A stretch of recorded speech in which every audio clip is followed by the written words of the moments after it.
Good morning everyone. Today I will be discuss the stage of psychosexual development according to Simon Freud. Psychosexual development. Psychosexual refers to individual derives pleasure from the different parts of the body in different stages of growth.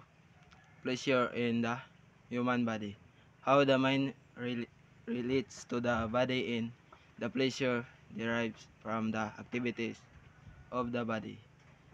Stage 1 is oral stage. Focus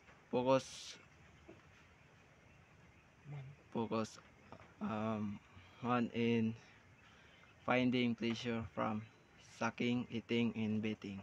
Then trust and dependence develops. Trust and dependence on caregivers.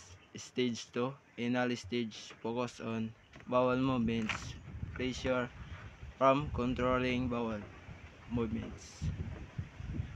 Stage 3, phallic stage, focus on genital pleasure from exploring and touching genitals. Stage 4, latency stage, repression of sexual deserves are represent and energy is redirected to social and cognitive development.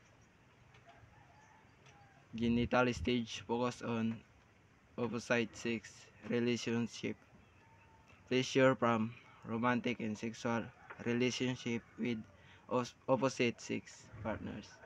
Development of mature relationship, development of mature relationship, intimacy and emotional connection with others.